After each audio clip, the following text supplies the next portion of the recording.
With the release of Egypt into Rise of Kingdoms, it's time that we revisit the role of every civilization in the game. So stick around in this video, whether you're fighting in the end game or you're in the early game or starting a new account and trying to figure out which civilization you should choose.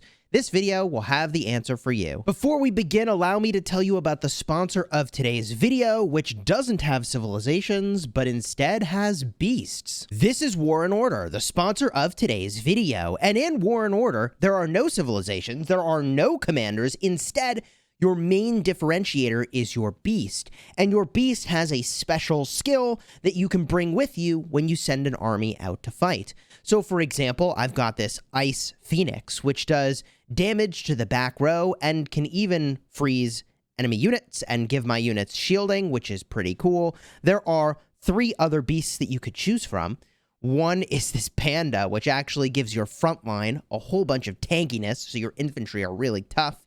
This is the Drake, which does area of effect damage. It's pretty brutal. And then last but not least is the Pegacorn. It's a unicorn-Pegasus combination here that boosts the damage that your army deals. I've been enjoying War and Order for over 3 months now, and you'll find a link in the description to download the game to go and check it out.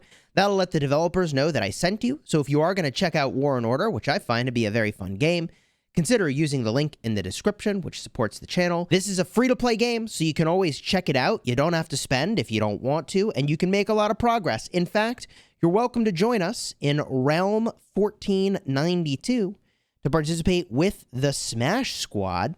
We've got the number 1 and number 4 alliances by power. We've got academies, so if you want, you can play with us, or you can start in a brand new realm.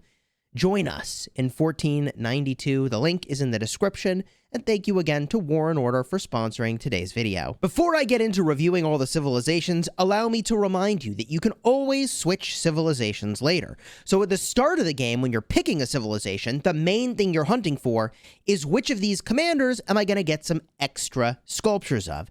That's it. You'll get a Civ swap token when you hit City Hall level 10, and also the game often gives you city swap tokens during events, and what I often use is a token put into the Alliance storehouse by your officers, so you can go in and trade, I think it's 2 million individual currency. It's a lot for a Civ swap token. If you absolutely had to, you could spend 10,000 gems, but often you do not. In fact, I've stopped doing that ever since the beginning of the game once they added in these Civ swap tokens. So with all that said, let's start with Egypt, first on the list. And also, by the way, Lilith flew me out to LA to film a commercial with Rick and Corey from the Pawn Stars for the release of the Egyptian civilization. It was amazing. I'm going to remind you of this at the end of the video so you can watch that if you haven't already. But as it turns out, Egypt is the best civilization, like we sort of talk about in the commercial, for rallying with archers, but that's it.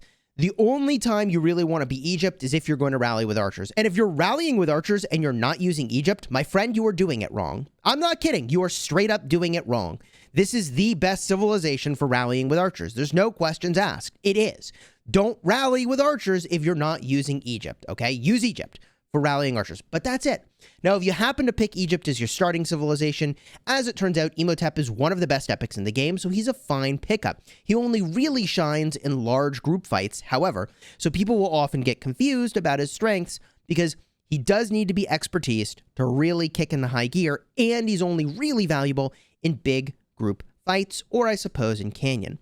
Now, with that said, you can enjoy the building and research speed if you've chosen the civilization at the start, and that's honestly, like, not the best, but it's pretty good. It's not bad. So enjoy Egypt if you chose it. Don't sweat it. By the way, if you're enjoying the video so far today, do me a huge favor. Consider subscribing to the channel. I make daily Rise of Kingdoms videos designed to help you get value and smash your enemies. I have over 1,600 videos at this point dedicated to Rise of Kingdoms, so consider subscribing. And let's talk about the next civilization, Rome. This is considered to be an inferior open field fighting civilization. That is largely because it only has march speed. So if you were an infantry specialist, I think that people would instead steer you toward France or Vikings, which is perfectly fair. Or if what you really wanted was the march speed, they'd steer you toward Ottoman, which I'll explain in just a bit. That said, I liked Rome when I used it for open field fighting. The march speed's solid. The defense on The Legionary is solid. That is a Legionary infantry special unit over here. And I'll say the one place where you will find people using Rome as the recommended civilization over some of these other ones is actually an Ark of Osiris League. You will find that if they run an infantry garrison, that having the defense is something they'll value over attack. They don't really want to kill the enemy when they're garrisoning. They want to hold the building for longer. And march speed is so crucial in Ark of Osiris League that infantry garrison captains might consider using Rome. If you chose this as your starting civilization, I mean, Skippy's not the best. You'll find that other civilizations might have been a better choice. It's not the end of the world. In fact, instead of saying that every single time, I'll just say now, whatever your starting civilization was, it's going to be fine. Okay? I chose Japan. Japan's a terrible starting civilization. Worked out fine. My account's great. Let's go to the next civilization, which is Germany. And Germany is actually one of the best civilizations in the game by far. And the reason that Germany is one of the best civilizations is that when you are not fighting in KVK, the action point recovery and training speed are gangbuster. I use this anytime I'm outside of a fighting situation. So between KVKs and outside of Arc League, I am enjoying the extra AP recovery. I'm enjoying the troop training speed. And there's only one other civilization that has that troop training speed, by the way. If you did choose this as a starting civilization, I think it is actually very underrated. The troop training speed is very good at the start of the game. The AP recovery is very good, and Hermann is a decent commander. In fact, you might consider pairing him with Isong early on in Rise of Kingdoms, so I think this is actually a fine choice as a starting civilization. It would actually be one of the better ones, other than the next one I'm about to recommend, which is arguably one of the very best, and that is Britain. This is great for brand new players starting in the game because Boudica gives you extra experience when you battle barbarians. That's on her second skill. It's easy to forget how important experience gain is at the start of the game once you're deep into the end game. However, the only other benefit her boosts really give is extra training speed. The training speed is really good, but you'd rather have training speed and AP recovery than training speed and garrison capacity, because this only applies to reinforcing your city, and you're probably not having your city get reinforced. In most cases, you should probably just be bubbling anyways, instead of taking a rally or swarm on your city. But the weird place where I use Britain is actually on my farm account. And that might sound weird, but my farm is designed to train lots of troops and send them to die in fighting. And having the extra reinforcement capacity for my garrison is actually pretty good, because what I will do is plant next to a flag, I'll teleport next to it, and by having extra reinforcement capacity, more people can flow through my city more easily, and the troop training is really good, because I'm going to send those troops to die. So actually for a fighting farm, by fighting I mean you basically send all the troops to die in garrisons, Britain is really, really solid. Other than that, for starting and for fighting farms, I would not recommend Britain. If you start with Britain, you're going to want to swap off of it at an early opportunity. However, troop training speed is actually really important at the start of the game. When you can't even fill your marches, it's so good to have the extra troop training speed. Most people will instead recommend China. I'm going to talk about that. But this is one of the better starting civilization choices for sure. Which brings us to France. Now, this is considered to be one of the very best open field fighting civilizations, especially if you are an infantry-based player, because their special unit is the Throwing Axeman. That is an infantry unit. I will say, however, that the healing speed here does less than you would think. And it's not the 20%. I mean, it's a good amount of extra healing speed. The problem is that most people aren't actually going to fight enough to really take advantage of the extra 20%. I will say what's nice is that the extra 3% troop health is really solid. That's for all troop types, and health is arguably the best stat in the game. So with that said, this is a solid all-around open field fighting civilization if you were going to do, I mean, literally hundreds upon hundreds of days worth of healing speed ups over the course of a fight, then yes, you will get solid value from the bonus healing speed. Otherwise, I would prefer a civilization that's more punchy in the open field. I'd rather optimize for doing more damage than reducing my healing cost, which brings me to the next civilization for infantry, which is the Vikings. The Viking civilization is the best garrison civilization for infantry. And the reason that's the case is because it's got 5% infantry attack and 3% counterattack damage. I would not underestimate how important it is to do counterattack damage if you are in a garrison. Nothing will make your opponents cry like trying to swarm a garrison and getting absolutely raffle-stomped by your trade because you wreck them with your counterattack damage. And that might sound like a little extreme when you first hear that, but truly, you can get some absolutely disgusting trades in your favor as a garrison with extra counterattack. So, Vikings, I think, are a very solid choice. This is a decent choice to rally with infantry as well, although technically, Egypt might be a better choice, right? The 5% all damage is really, really wicked for rallies. But this is a solid all-around infantry civilization. I have used it extensively. It is my civilization of choice, as I said, for garrisoning. I think Bjorn is also a fine starting commander, by the way. I forgot to mention France. If you're choosing this as a starting civilization, Joan of Arc is a great starting commander. I wouldn't necessarily choose this for starting. I think there are other way better choices, like you really don't need the healing speed at all, and you can get Joan of Arc with just using your universal sculptures, right? And the same is true of Bjorn. A really solid early game commander, but like you don't really need troop load and counterattack and attack in the early game. I mean, I guess the troop load's better than you might think, but you got better starting civilization choices like this one right here, China. This is what most people consider to be the slam dunk best choice for a starting civilization, and it's easy to see why. Sun Tzu is one of the best epics in the game, possibly second to Imhotep, although I want to do some more testing and evaluation to see exactly how that goes. But also, you're getting 5% building speed, which is really good at the start of the game. Like that's your bottleneck is building, and so building speed's really, really good. AP recovery is really, really good. And you get troop defense for all troop types, which is really, really good. China is a great starting civilization. Everything here lines up with what you would want. The special unit doesn't even matter for a starting civ, but don't use this in the end game. You don't need the building speed. The AP recovery is fine, but you can get better other places.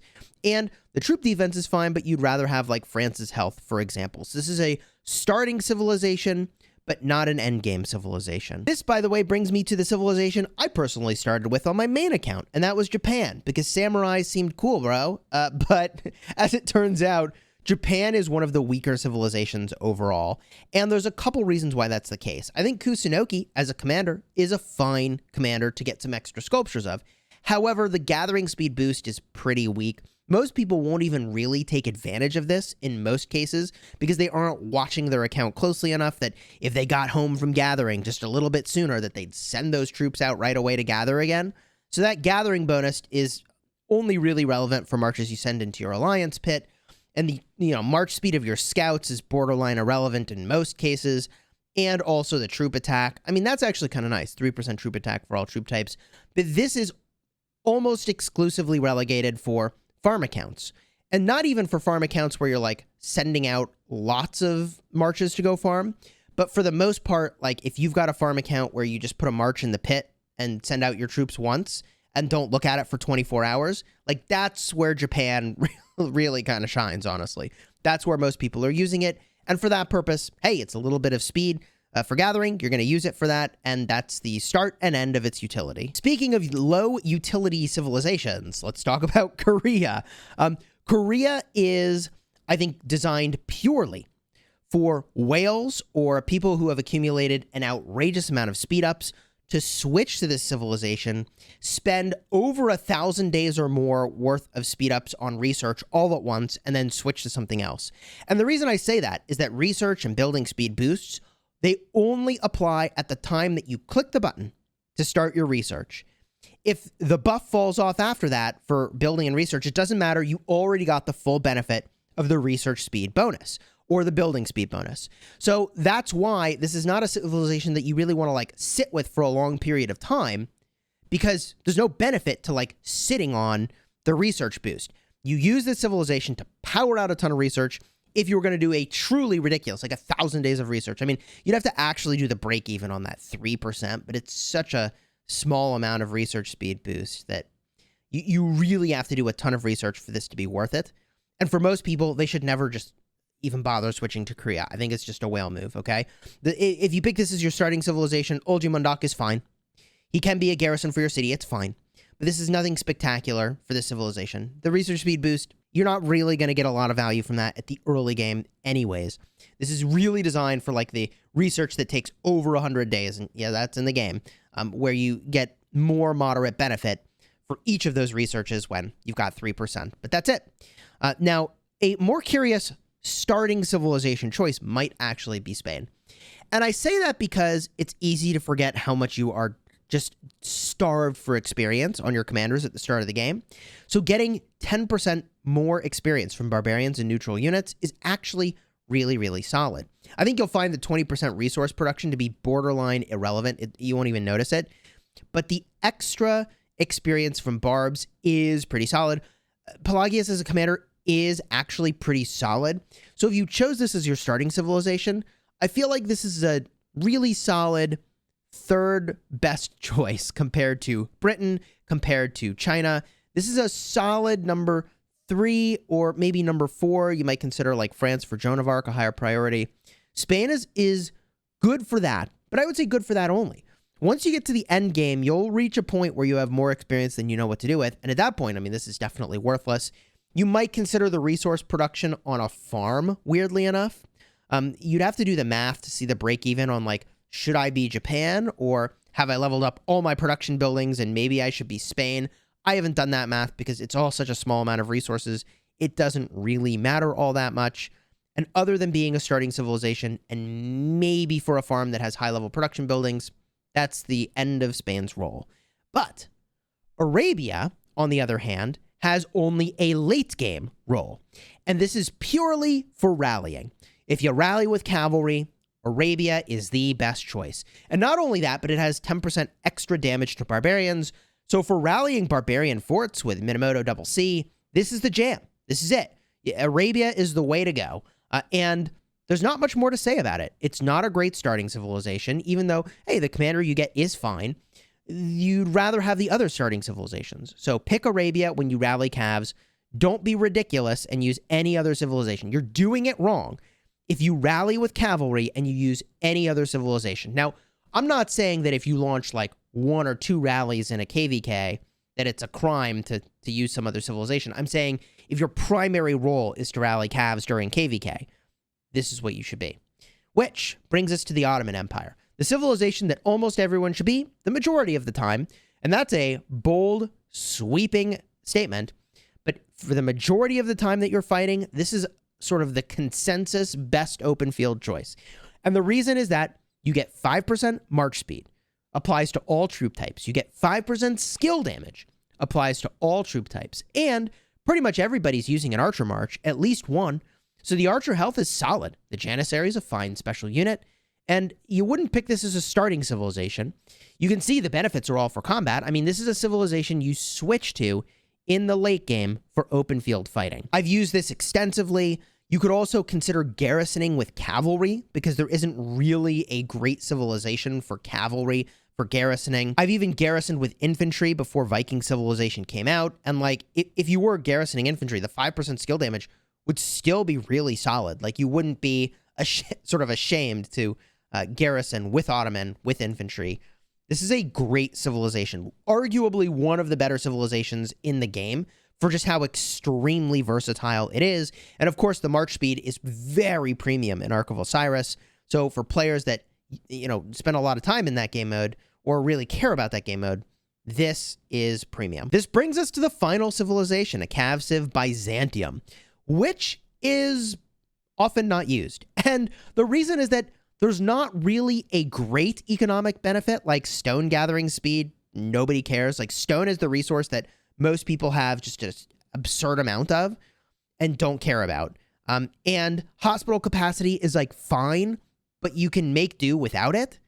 So Byzantium is this like weird, not really strong enough in the economy side of things and not really strong enough in the combat side of things, such that it just doesn't get any use. And there are a few people that will use it because Cav health is the most premium stat, and the Cataphract is a very strong special unit, but in the grand scheme of things, it's not all in on fighting like Ottoman Civ. It's not all in on economy like Germany is, so you would normally just pick and swap between Germany and Ottoman rather than, even if you're a Cav player, ever picking Byzantium. I do suppose that at the start of the game, this is a reasonable starting commander, and the hospital capacity could actually end up being relevant if you were to get attacked. So this wouldn't end up being like the worst choice.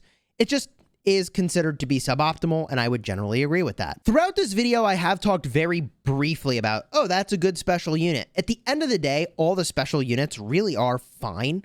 And the thing I will advocate is that if you have a sort of skew toward one troop type or another, like if you run mostly archers, well, then it is an obvious choice to be something like Ottoman, where the special unit is an archer unit. Or if you run mostly infantry, right? I would steer you toward, well, gee, if you've got 3 infantry marches, 1 cav, 1 archer, I'd steer you toward like Vikings or France or Rome for the open field fighting benefit of having that troop type. You don't really get that much benefit in a rally or garrison context because those troops will very quickly die off or be slightly wounded, and at that point, it's just other people's reinforcements that are going to matter. But for open field fighting, if you do have more of one troop type, then I would steer you toward a civilization that has a special unit where you get a benefit. So for archers, that's probably Ottoman. For infantry, that's probably France or Vikings. And for cavalry, you're in the sort of weird situation of maybe you just stay Germany. Maybe you just go Ottoman and say, you know what, I want the skill damage and the march speed. But Cavs are already fast enough, right? And some folks ultimately will decide, you know what, I just want the Byzantium health and special unit. And yeah, I mean, fine, the hospital capacity is not the worst, but you ultimately probably won't even need it. Your choices, I think, as a Cav player for open field are definitely more limited compared to other civilization choices where there are definitely strong contenders. For cavalry mains, it's tough to say exactly where you go. You could even consider just doing France for the healing speed and the health, but you're missing out on the special unit. And again, the special unit's primary benefit is for field fighting, I would argue, and it's mostly relevant if you have more marches of one troop type. And at this point in the history of Rise of Kingdoms, I think it is more correct than ever to have multiple troop types supported. So it's not like you would have all your marches be one troop type. If you did, then you definitely want to pick a civilization that has the same troop type. That it is very crucial at that point. If you enjoyed the video, do me a huge favor, throw a like on here and consider subscribing. It supports the channel tremendously. And as I promised, if you wanted to see the video where I did literally a commercial, they flew me to LA to do a commercial with Rick and Corey for the Pawn Stars, man, card will be up in the top, and also there'll be a little card off to the side over here in just a second so you can go check it out. Oh, and while I'm at it, consider downloading War and Order, links in the description. Downloading and checking out the game doesn't cost you a penny and does support the channel. Thank you again to them for sponsoring today's video.